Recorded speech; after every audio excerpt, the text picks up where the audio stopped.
తమిళనాడు కరూర్లో విజయ్ చేపట్టిన ర్యాలీ విషాదంగా మారింది. తొక్కిసలాట జరిగి 20 మందికి పైగా చనిపోయినట్టు సమాచారం. మృతుల సంఖ్య పెరిగే అవకాశం కనపడుతుంది. మృతుల్లో 3 చిన్నారులు ఉన్నట్టు తెలిసింది. భారీ ర్యాలీలో పాపం మిస్ అయినట్లుగా వదంతులు వచ్చాయి. దీంతో ఒక్కసారిగా గందరగోళం ఏర్పడింది. జనం తోసుకోవడం, పరుగులు తీయడంతో పరిస్థితి అదుపు తప్పింది. ఊహించని రీతిలో అభిమానులు రావడంతో పోలీసులు సైతం చేతులెత్తేశారు. దీంతో ఈ దుర్ఘటన చోటు చేసుకుందని సమాచారం తెలుస్తోంది. ఈ ఘటనపై స్పందించారు తమిళనాడు సీఎం స్టాలిన్. కరూర్ కలెక్టర్తో మాట్లాడారు. పరిస్థితిపై అడిగి తెలుసుకున్నారు. బాధితులకు మెరుగైన వైద్య సదుపాయం అందించాలని సూచించారు. సంఘటన స్థలానికి వెళ్లాలని మంత్రులను ఆదేశించారు. గతంలో కూడా ఇదే విధంగా విజయ్ నిర్వహించినటువంటి సభలో 6 మృతి చెందారు. ఇప్పుడు 20 మంది మృతి చెందినట్టుగా తెలుస్తోంది. మృతుల సంఖ్య ఇంకా పెరిగే అవకాశం ఉన్నట్టుగా తెలుస్తోంది. సో తాజాగా అప్డేట్ అందుతోంది. 30 మంది మృతి చెందినట్టుగా తెలుస్తోంది. 30 మందికి పైగా మృతులు ఉన్నట్టుగా తెలుస్తోంది. ఒక భారీ బహిరంగ సభలో ఒక సినీ ప్రముఖుడు, ఒక రాజకీయ నాయకుడు నిర్వహించినటువంటి ఒక భారీ బహిరంగ సభలో ఈ స్థాయి తొక్కిసలాట, ఈ స్థాయి మరణాలు బహుశా తొలిసారి కావచ్చు. ఇది తమిళనాడులో చోటు చేసుకుంది. విజయ్ కొత్త పార్టీ పెట్టి ఎలక్షన్కి సమాయత్తమవుతున్నటువంటి సందర్భంలో ఇది రెండోసారి ఈ విధంగా ఆయన సభలో జరగడం. భారీ ర్యాలీ తీశాడు విజయ్ అభిమానులతోటి, కార్యకర్తలతో. దీంతో తొక్కిసలాట జరిగింది. 30 మందికి పైగా మృతి చెందారు. 10ల సంఖ్యలో గాయపడ్డారు. 10,000 మందితో ర్యాలీ నిర్వహిస్తున్నటువంటి సందర్భంలో ఈ ఘటన చోటు చేసుకుంది. ఈ ర్యాలీలో విజయ్ ప్రసంగిస్తున్న దృశ్యాలు మనం చూడవచ్చు.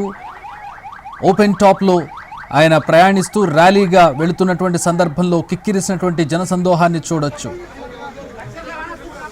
ర్యాలీలో చిన్నారి తప్పిపోయినట్టు వదంతులు రావడంతో చిన్నారి మిస్సింగ్తో ర్యాలీలో గందరగోళం చోటు చేసుకుంది. ఆ గందరగోళం కాస్త తొక్కిసలాటకు దారితీసింది. మా ప్రతినిధి కార్తీక్ జాయిన్ అవుతూ ఉన్నారు. దీనికి సంబంధించి మరిన్ని వివరాలు తెలుసుకుందాం. కార్తీక్, ఏం జరిగింది అసలు ఘటన? ఎందుకు పోలీసుల వైఫల్యం ఎక్కడుంది?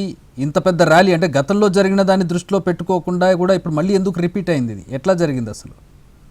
ఖచ్చితంగా చక్రి, ఇది ఒక రకంగా కూడా ఆ టీవీకే పార్టీకి సంబంధించి సైడ్ కూడా పెద్ద తప్పిదమై ఉందని చెప్పాలి. మొదట 10,000 మందికి తో మాత్రమే మేము ర్యాలీ నిర్వహిస్తాం, అంతకుమంది నుంచి మేము నిర్వహించమంటూ కూడా చెప్పడం కూడా జరిగింది. అందుకే కరూరు జిల్లా కలెక్టర్ కావచ్చు, ఎస్పీ కావచ్చు 10,000 మందికి సరిపడా ఉన్నటువంటి ఒక సభాస్థలిని కూడా ఎంపిక చేశారు. సో దానికి తగ్గట్టుగా కూడా సాయంత్రం ఈ యొక్క విజయ్ యొక్క ర్యాలీ అనేది కూడా ప్రారంభమైంది. అంతలోనే సభ ఏదైతే ర్యాలీ ప్రారంభమైందో ఆ సమయంలోనే ఒక చిన్నారి తప్పిపోయినట్టుగా కూడా వదంతులు వచ్చాయి. ఈ నేపథ్యంలో చిన్నారి ఎక్కడ ఉందని చెప్పి వెతికిలాట జరిగేటువంటి క్రమంలో తీవ్ర గందరగోళం నెలకొంది. ఈ నేపథ్యంలోనే తొక్కిసలాట అనేది కూడా జరిగింది. దీంతో 10,000 మంది కంటే ఎక్కువ మంది కూడా అక్కడికి రావడం కూడా జరిగింది. దాదాపు 30,000 మంది వరకు కూడా ఆ చిన్న ప్రదేశంలో ఉన్నారు అనేది ప్రాథమికంగా నిర్ధారించారు. అయితే దీనివల్లే ఈ యొక్క తొక్కిసలాట అనేది కూడా జరిగినట్టుగా కూడా భావిస్తున్నారు.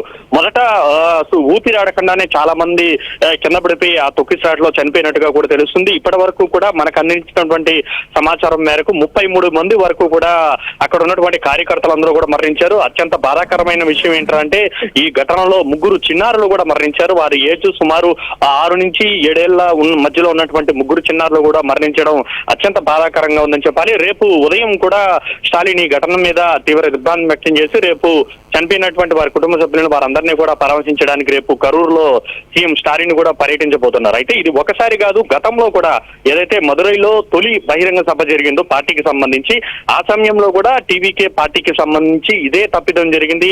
ఆ రోజు జరిగినటువంటి ఘటనలో కూడా 6 మందికి పైగా కూడా మృతి చెందారు.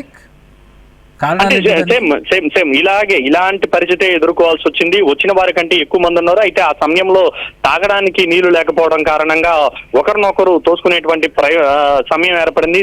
తీవ్రమైనటువంటి ఎండ కారణంగా ఉక్కపోతతో తట్టుకోలేక చాలా మంది మీటింగ్ నుంచి రిటర్న్ వచ్చేటువంటి ప్రయత్నం చేశారు. సో ఈ సమయంలో జరిగినటువంటి తోపులాట కారణంగా ఊపిరాడకుండా దాదాపు 6 మందికి పైగా చనిపోయారు. చాలా మంది కూడా ఇప్పటికీ కూడా కోలుకోలేనటువంటి పరిస్థితుల్లో కాళ్ళు చేతులు విరిగి ఉన్నటువంటి పరిస్థితి. అయితే దాని నుంచి ఏమాత్రం కూడా పాఠాలను నేర్చుకునేటువంటి టీవీకే పార్టీ, ఈవెన్ విజయ్ కూడా అదే తరహాలోనే ఈ యొక్క ప్రచారాన్ని కూడా నిర్వహించారు. ఎందుకంటే ఒక సెలబ్రిటీగా ఉన్నాడు, అతన్ని చూడడానికి పెద్ద ఎత్తున ప్రజలు వస్తారని చెప్పి కూడా తెలుసు. అలాంటి సమయంలో కేవలం 10,000 మందితోనే నిర్వహిస్తామని చెప్పి ఒక మిస్గైడెన్స్ రూపంలో కూడా అధికారులకు సమాచారం ఇవ్వడం కారణంగానే ఈ ఘటన జరిగినట్టుగా కూడా కార్తిక్, ఓపెన్ ర్యాలీ జరుగుతున్నప్పుడు ఈ స్థాయి ఫాలోయింగ్ ఉన్నటువంటి ఒక వ్యక్తి ఓపెన్ ర్యాలీ చేస్తున్నప్పుడు 10,000 మందికి అనే వాళ్ళు చెప్పినా సరే పోలీసులు ఎలా కన్ఫైన్ అవుతారు? 10,000 మంది వస్తారని చెప్పి 20,000 మంది వస్తే అసలే ఆపే పరిస్థితి. ఇప్పుడు ఒక ఆడిటోరియము, ఒక స్టేడియము అయితే ఇంతమంది వస్తున్నారు, అంతమందిని అలౌ చేస్తున్నామని లెక్క చెప్తే పోలీసులు లాజికల్గా అర్థం చేసుకున్నా ఒక సెన్సిబుల్గా ఉంటుంది. ఇలాంటి ఓపెన్ ఏరియాలో ర్యాలీ తీసేటప్పుడు పక్కింట్లో ఉన్న వాళ్ళు కూడా లోపలికి వచ్చి జాయిన్ అయ్యే అవకాశం ఉంటుంది. పిల్లల్ని తీసుకొచ్చారంటే అర్థమవుతుంది కదా వాళ్ళందరూ పిలవకుండానే వచ్చారని. అంటే మీరు చెప్పింది వాస్తవానికి కరెక్టే. అయితే ఇక్కడ జరిగింది ఏంటంటే కరూరులో ఒక ప్రాంతంలో ఎక్కడ వరకు అయితే అనుమతి ఇచ్చారో అక్కడ వరకు కాకుండా విజయ్ ర్యాలీని కొద్దిగా ముందుకు రావడం కూడా జరిగింది. అదే సమయంలోనే ఒక చిన్నారి మిస్ అయినట్టుగా కూడా వదంతులు వచ్చాయి. సో దీని కారణంగా ఒక రకమైనటువంటి గందరగోళం, ఎక్కడ వరకు అయితే చేయాల్సినటువంటి ర్యాలీని పొడిగించడంతో పాటు ఒక చిన్నారి మిస్ అయినటువంటి పరిస్థితి. సో ఈ రకంగా ఒక రకమైన గందరగోళం, దానికి ఇట్లాంటి ఇన్ని 30,000 మంది ఒక కిక్కిరిసిన ప్రదేశంలో గుమిగూడినప్పుడు పిల్ల తప్పిపోవడం అనేది మేబీ ఒక రీజన్ మాత్రమే. ఏ చిన్న అలజడి జరిగినా, చిన్న పాము వచ్చిందని ఎవడన్నా అరిచినా, లేకపోతే ఏదో షాక్ కొట్టిందని అరిచినా, లేదా బాంబు ఉందని అరిచినా కూడా తొక్కిసలాట జరుగుతుంది. ఆ స్థాయిలో అక్కడ కిక్కిరిసి ఉన్నారు జనాలు. ఏ చిన్న అలజడి సృష్టించినా కూడా తొక్కిసలాట జరిగి చనిపోయే ప్రమాదం ఉంటుంది.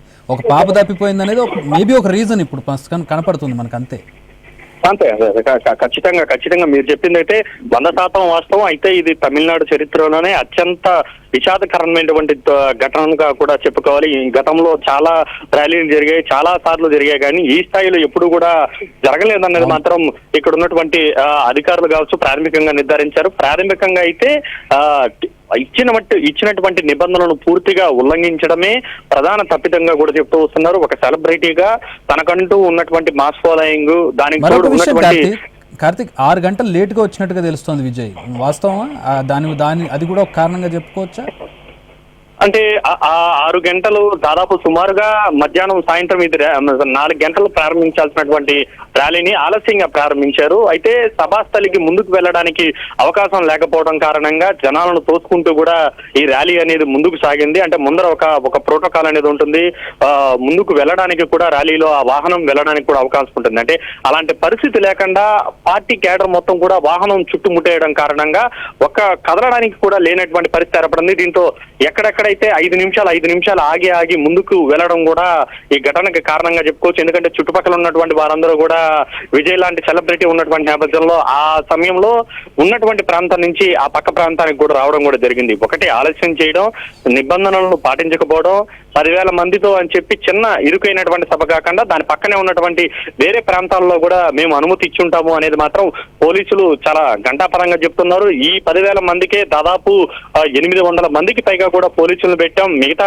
ఏర్పాట్లన్నీ కూడా మేము కట్టుదిట్టంగా చేస్తాం. అయితే ఒక ప్రోటోకాల్ అనేది పార్టీ పరంగా తీసుకోవాల్సినటువంటి చర్యలు ఏదైతే ఉంటాయో, ఒక ర్యాలీ అనేది జరుగుతుంటే చుట్టుపక్కల బాడీ గార్డ్ కావచ్చు, సెక్యూరిటీ కావచ్చు, పార్టీ తరఫున ఉన్నటువంటి వాలంటీర్లు కావచ్చు, అవేది కూడా పూర్తి స్థాయిలో టీవీకే పార్టీ నియమించుకోలేదు. దీని కారణంగానే జరిగింది. ఇక్కడ ప్రణాళిక లోపం కనపడుతుంది, ఎస్టిమేషన్ లోపం కనపడుతుంది. ఒకటి, విజయ్ లాంటి ఒక చరిష్మా ఉన్నటువంటి వ్యక్తి రాజకీయ పార్టీతో సంబంధం లేకుండా వస్తారు. ఇప్పుడు మనం చాలా సినిమా సెలబ్రిటీలు పెట్టినప్పుడు చూసాం పార్టీతో ఫర్ ఎగ్జాంపుల్ తిరుపతి సభ చూద్దాం, చిరంజీవి పెట్టినప్పుడు కొన్ని వేల మంది సభకు వచ్చారు. అందరూ పార్టీ కార్యకర్తలు కానవసరం లేదు. ఇప్పుడు విజయ్కి అభిమానులు కూడా అశేష అభిమానులు ఉన్నారు.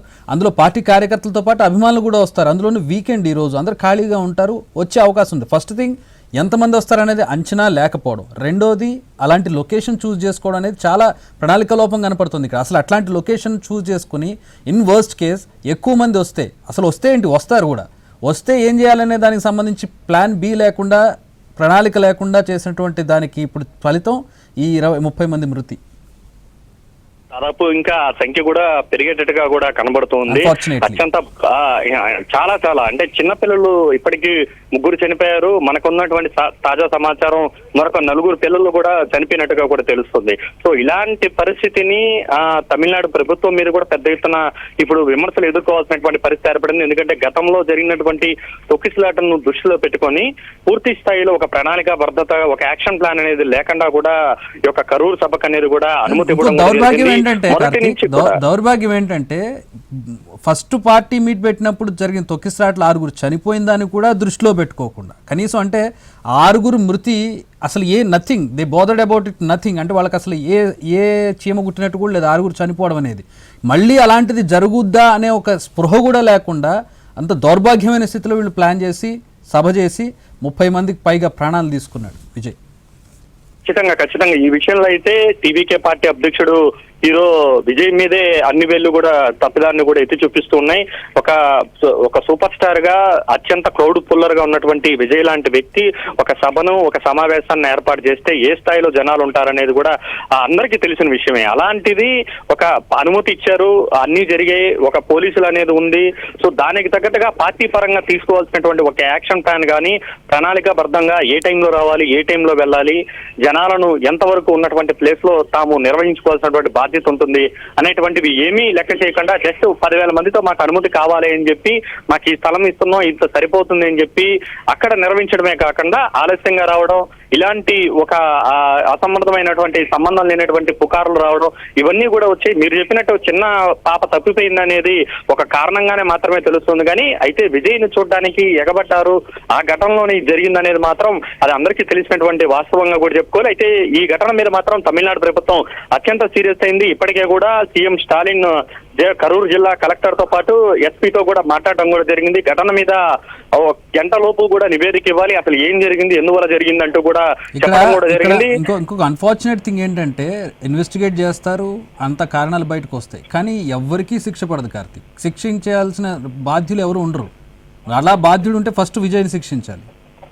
అంటే ఈ విషయంలో చాలా కఠినంగానే వ్యవహరించేటువంటి అవకాశం అయితే ఉంది. ఎందుకంటే దీంట్లో తప్పిదం జరిగింది అనేది మాత్రం చాలా స్పష్టంగా తెలుస్తోంది.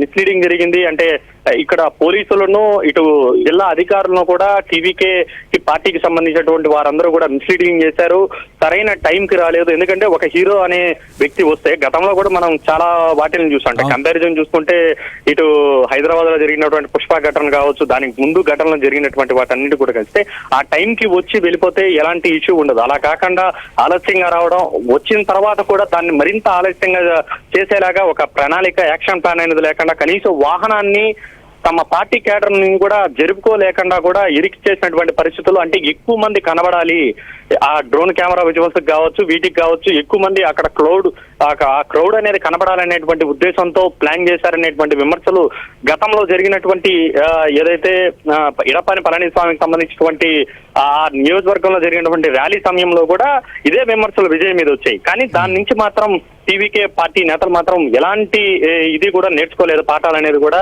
గతంలో 6 పైగా చనిపోయారు, దాదాపు 100 మంది తీవ్రంగా గాయపడ్డారు, ఇప్పుడు ఏకంగా 33 మందికి పైగా కూడా చనిపోయినటువంటి పరిస్థితి, చిన్నారులు ఉన్నారు. అయినప్పటికీ కూడా ఇదే తరహాలో ఉన్నటువంటి నేపథ్యంలో సీఎం అయితే చాలా కఠినమైనటువంటి నిర్ణయాలు తీసుకునేటువంటి అవకాశాలు అయితే చాలా స్పష్టంగా కనబడుతున్నాయి. మరోవైపు గాయపడినటువంటి వాళ్ళు 25 మందికి పైగా ఎవరైతే ఉన్నారో వారందరూ కూడా ప్రస్తుతం ఐసీయూలో ఉన్నారు. దానికి తోడు సకాలంలో కనీసం అంబులెన్స్ కూడా వెళ్ళలేదు చక్రి. అంటే జరిగిన వెంటనే కూడా సకాలంలో అంబులెన్స్ కనుక వెళ్ళుంటే మేబీ ఇంత ప్రాణ నష్టం అయితే జరుగుండేది కాదు అనేది కూడా పోలీసులు వ్యక్తం చేస్తున్నారు. ఎందుకంటే సభ జరుగుతున్నటువంటి నేపథ్యంలోనే 3 అంబులెన్స్లను పోలీసులు సిద్ధం చేశారు.